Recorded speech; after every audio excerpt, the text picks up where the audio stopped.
네, 안녕하세요. 오늘 아랫대 인문학 시간 해적편에 대해서 말씀드리겠습니다. 갑자기 해적이라는 말이 나오니까 좀 당황하셨죠? 어, 이 아랫대 인문학이 지향하는 것은 미시사입니다.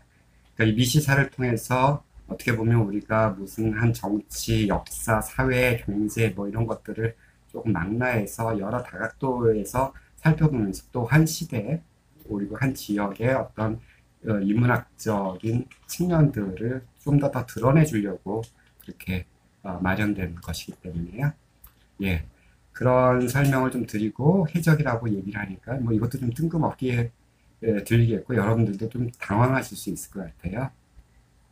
여러분들 해적 그러면 어떤 생각을 하시나요? 어떤 모습이 연상이 되시나요?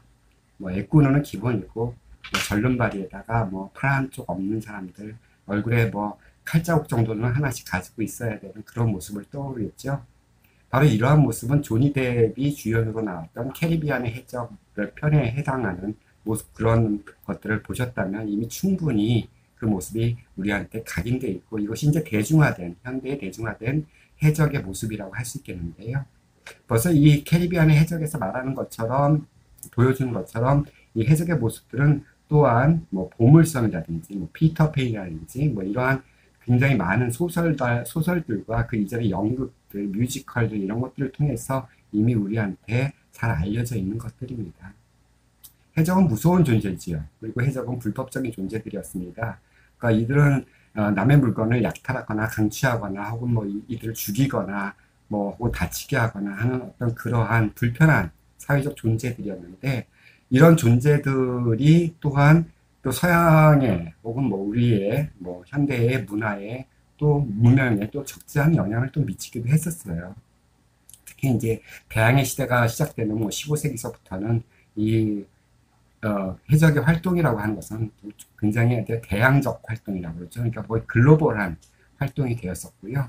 그리고 이것들에 대한 어떤 그 방침들, 혹은 해적에 대항하는 여러 가지 어떤 제도적인 혹은 군사적인 어떤 대응들이 어떻게 보면 그것이 또한 하나의 오늘날 우리가 뭐 해군이라든지 혹은 그 해양법이라든지 뭐 이런 것들을 이룰 수 있는 기초적인 발판이 되었던 것도 사실이고요.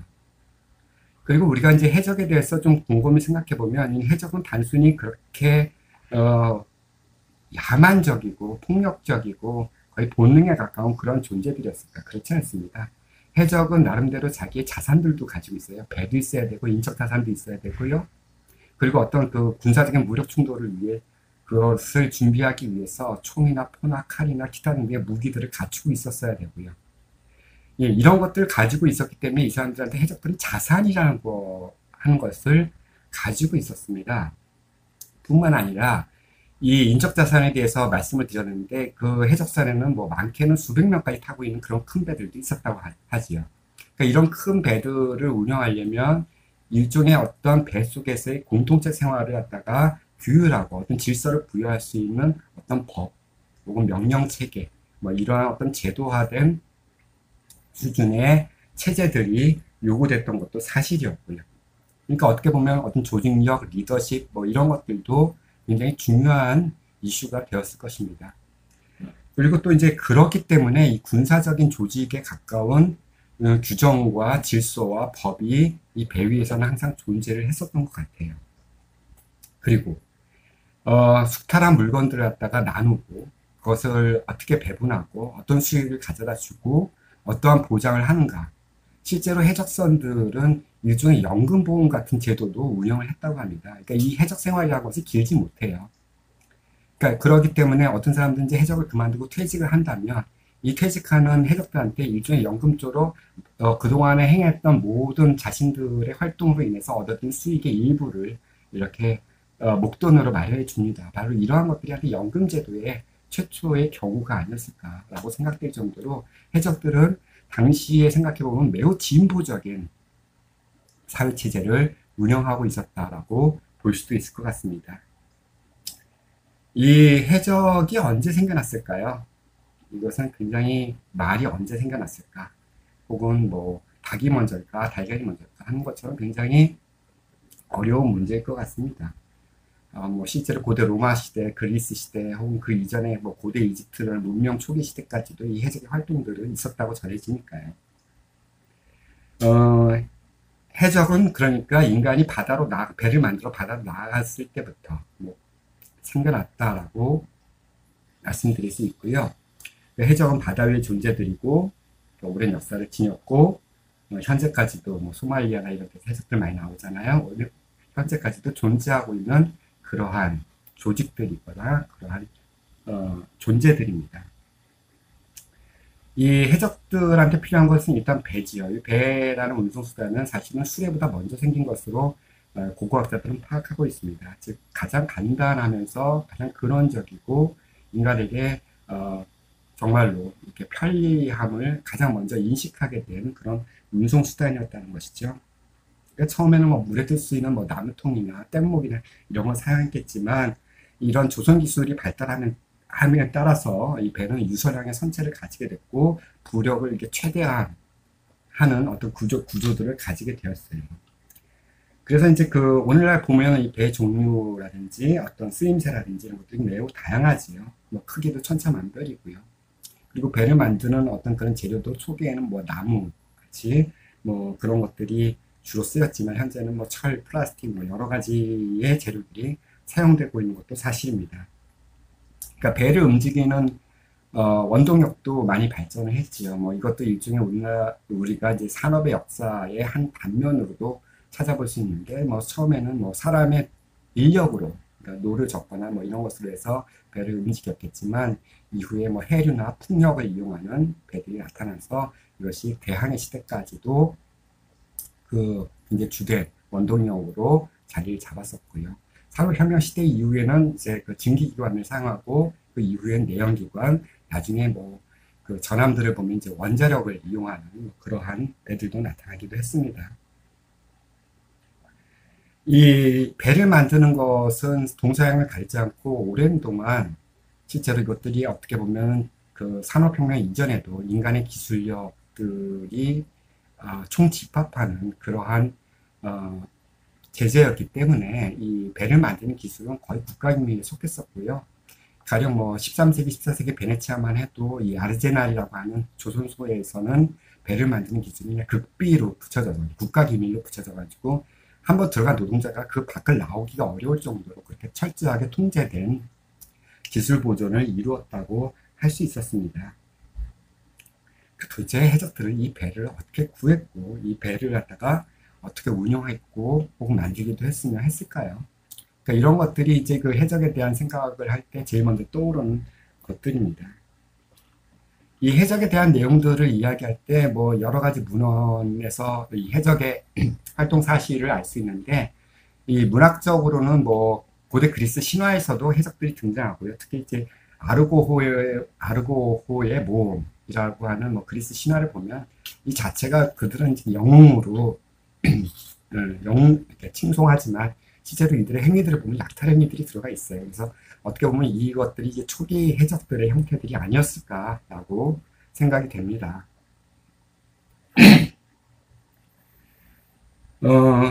이 해적은 동서양을 가리지 않고 있었고요. 특히 이제 동아시아의 경우에는 이제 왜구라고 하는 존재들이 있었죠.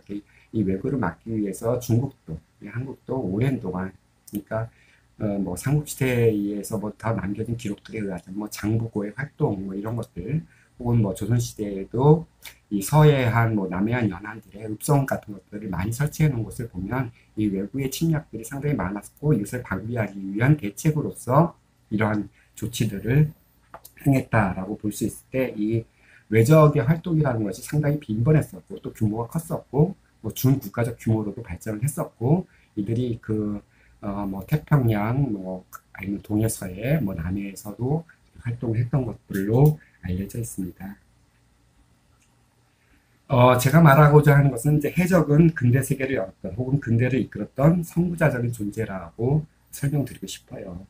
그리고 대항해 시대가 열리면서 이 해적대의 활동 범위가 이제 지중해를 벗어나서 대서양, 인도양, 뭐 태평양 이렇게 멀리 퍼져나갔지요. 그리고 이제 그 해적들은 해적들이 이렇게 노리는 물품들, 뭐, 이 강탈할 어떤 상품들, 이런 것들도 굉장히 다양해졌고, 그 강탈할 물건들에는 그 사람들도 포함되어 있었습니다. 그러니까 가령 뭐, 그 노예 시장, 노예 매매 이런 것에 이 해적들의 몫이 굉장히 컸다라는 것도 사실입니다. 거기다가 이제 이 배조차도 이 해적들의 약탈 대상이 되었던 것은 사실입니다. 그리고 이제 이 해적들이 약탈할 물건들을 어떻게 하겠어요? 뭐 가지고만 있으면 이것이 밥이 되나요? 떡이 되나요?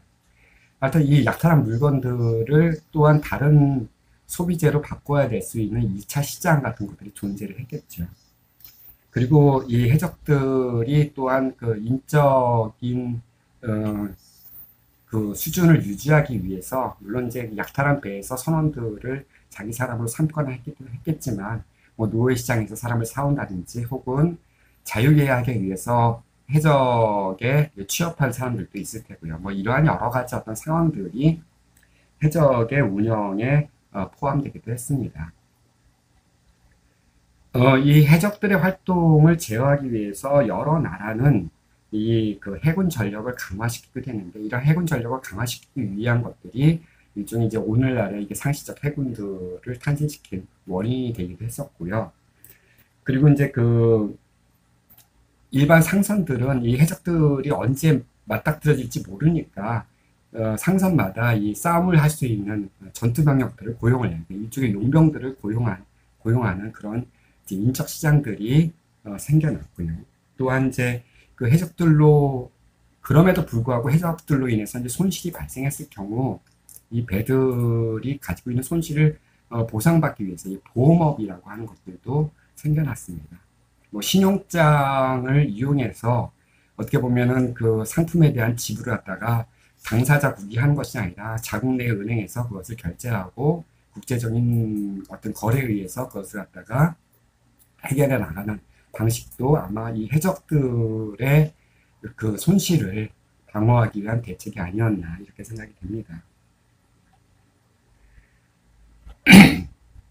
그러니까 해적들은 17세기, 18세기에서 아주 크게 부흥을 하는데 이 시기에 해적들은 오히려 이제 국가적 지원을 받는 준 해군에 속하기도 했었어요. 그러니까 가령 우리가 잘 아는 뭐 엘자베스 1세 때의 뭐 스페인 해군과의 싸움에서 이 전력을 자랑했던 것들도 실제로 막상 상설적 해군 세력들이 아니라 원래 해적질을 하던 사람들이 해군으로 들어오면서 이런 것들을 벌이기도 했었지요.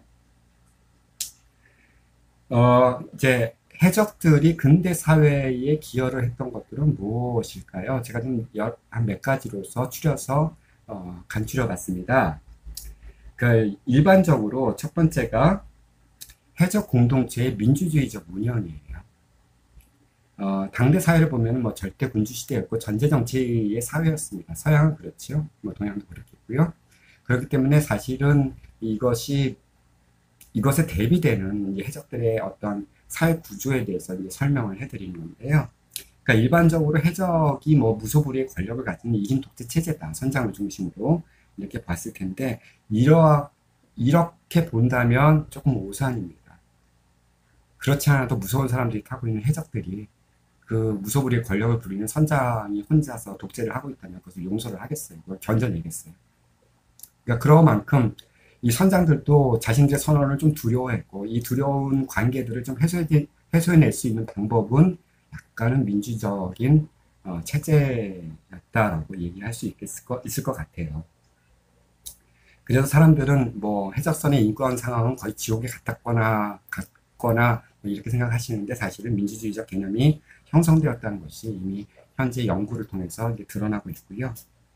이 대다수의 선원들에게는 또 평등이라는 개념도 있었습니다. 그러니까 종교, 인종에 따른 불평등이 존재를 하지 않았고, 예외적인 경우이긴 하지만 여성들도 해적에 포함되어 있었고, 아주 예외적이긴 하지만 여성이 선장인 경우도 있었습니다. 해적이 되는 사람들의 대부분은 그 어떤 기존 사회에서 일탈한 사람들이었고요. 노예 신분을 가진 사람들도 있었지만,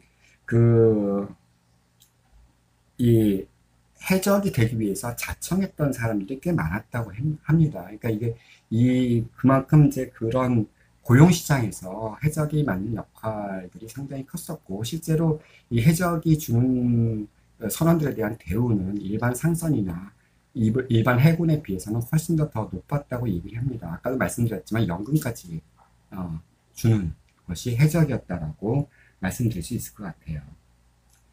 이 처우에 대한 평등을 넘어서 해적선의 운영이나 공동체 운영을 결정하는 것은 민주적인 행태를 통해서 나타나는데, 행선지를 정하거나 선장을 선출하는 것은 굉장히 민주적인 방식으로서 모든 해적 선단의 모든 일원들이 투표를 통해서 선장을 뽑았다라고 얘기하고요. 그리고 이제 노획한 어떤 이 전리품들을 공평하게 배분하는 것도 이 민주적인 평등의 개념에 가까웠다라고 말씀드릴 수 있을 것 같아요. 이 사회에서 가장 유명했던 해적 선장이었던 바르톨로뮤 로버츠라는 그 해적 선장의 내규를 보면 그 일반 사회 못지않게 이 법적 체제가 굉장히 엄격하게 존재했고 시행됐다는 것을 알 수 있겠고, 특히 그 노략질 외에, 그러니까 해적질 외에 배 위에서는 어떠한 폭력적 행위도 용서하지 않았다. 만약에 그런 것들이 벌어졌다면 그들 내에서 재판이 열리고 그 재판에 따라서 엄격하게 처벌이 이루어졌다는 것을 볼 수 있겠는데요. 그리고 이제 아까도 말씀드린 그 해적들에 대한 보상 혹은 해적들에 대한 어떤 복지적 차원의 개념들을 보면 굉장히 놀라울 정도입니다. 그러니까 만약에 해적 행위를 하다가 불구가 됐어요. 불구가 된 사람은 그 로버츠의 해적단에 의하면 800달러 정도의 위로금이 보상되었는데, 이것이 당시 그 일반 선원의 1년 급료가 40에서 50달러에 달러인 것에 이제 비교를 해보자면 상당히 호혜적인 것이었다. 이렇듯 그 해적 내 사회에서는 자유, 평등, 의리라는 개념이 유지되고 있었고요. 이것은 프랑스 대혁명이 나타나서 그 대혁명 때 3대 구호가 있잖아요. 자유, 평등, 형제애 이렇게 이야기를 하는데 요 개념에 앞서는 거였어요. 그것도 100년, 200년 전에요. 그리고 이 해적들은 사실은 좀 겁이 많은 사람들이었어요. 물론 굉장히 무서워 보이는 사람들이고 그런 능력을 가지고 있는 사람들이긴 하지만, 이 해적 행위에서 만약에 무력 충돌이 진짜 전적으로 벌어지면 해적들도 손해를 입습니다. 그러니까 이런 것들을 예방하기 위해서 이 해적들은 이제 머리를 짜내요. 이제 전략적인 것들을 먼저 이뤄냅니다. 그 중 하나가 페이크 전략과 공포 마케팅이에요. 물론 그 해적은 일반 상선은 물론 해군한테도 두려운 존재였는데, 먼저 이게 두려운 존재가 된 것이 아니고, 이 두려움이나 이 공포감을 사회에 여론화시키는 일들을 했습니다. 그래서 실제로 어떤 특정한 사건에서, 특정한 약탈 행위에서 데뷔전을 치르는 거죠. 이럴 때 굉장히 악랄하고 냉혹하고 이렇게 폭력적인 일들을 합니다. 이렇게 해서 그 이름들을 남기게 돼요. 그래서 이게 이제 해적한테도 굉장히 유리한 것이 되는데, 왜냐하면 이제 어떤 해적선이 탁 나타났을 때, 저놈이 되게 무서운 놈이야 라고 이렇게 당하는 사람들이 느꼈을 때는 이게 이 반항을 하거나 이들의 자진항복을, 그러니까 반항을 하는 것은 이제 자제하고 자진항복을 이끌어내죠. 그래서 해적들은 의도적으로 자신들의 무자비함이나 폭력성을 드러내거나 일반 사회에 회자시켜서 이 공포감을 재생산하기도 했다고 합니다. 그런 어떤 공포감을 알려주는 것은 뭐냐면 해적기라고 얘기하시는데요. 이 해적기를 영어로 졸리 로저라고 불립니다. 이 졸리 로저는 여러분들이 연상하듯이, 그러니까 해골바가지가 있고 그 밑에 정강이뼈 2개를 교차시켜 놓은 형태의 해적기예요. 이것은 그 바르톨로뮤 로버츠의 해적기에서 나타난 것인데, 이 졸리 로저라는 것은 이 로버츠의 별명이었다고 합니다. 그러니까 졸리 로저의 별명이 해적기의 이름이 된 것이죠. 그러니까 이 해적기를 걸고 나타나는 해적선을 멀리서라도 쳐다본다면 이미 사람들은 공포에 질려서 이 저항을 못하게 되는 것이고요. 이 저항을 못하게 되는 것은 해적선은 쉽게 싸우지 않고 자신의 목적을 이루는 그러한 전략적 방법이었기도 합니다. 그리고 이제 법률적 환경에 적응이었는데요. 아까도 말씀드렸지만 해적선 내부에는 내적인 법률이 굉장히 강하게 적용이 되었었고, 그래서 내적으로 벌어질 여러 가지 폭력 상황이라든지 부조리한 상황을 예방하는 그러한 법규나 질서 유지 체제를 이미 갖추고 있었고요. 외부적으로도 그 해적에 대한 어떤 여러 국가들의 해양법이라든지 해적 방지법에 대응하는 여러 가지 어떤 그 행위들을 조절하기도 했습니다. 가령 그 캐리비안의 해적의 영화 속 장면에서 이 해적들한테 막 위협을 당할 때 위협 당하는 사람이 빨레라고 하는 이 말을 외쳐요. 이게 빨레는 협상하자, 얘기 좀 해보자, 아 잠깐만 뭐 이런 뜻이기도 한데요. 이런 것을 외치는 사람한테는 해적들이 일단은 그 자신들의 살인행위라든지 폭력적 행위를 잠깐 멈추고 일단 어떤 그 대화에 응하게 된다고 합니다. 그러니까 이런 것들로 인해서 뭐 해적이라는 것이 그러니까 굉장히 어떤 무소불위의 어떤 그런 폭력적 존재들이 아니라 어떻게 보면 그들 나름대로 어떤 합리적이고 좀 진일보한 사회 체제와 이런 어떠한 이 사회적 질서들을 유지하고 있었다라고 볼 수 있을 것 같습니다.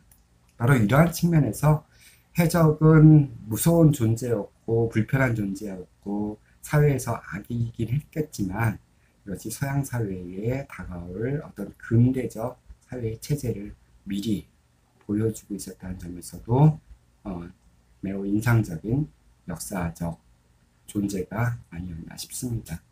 네, 오늘 강의 들어주셔서 감사합니다.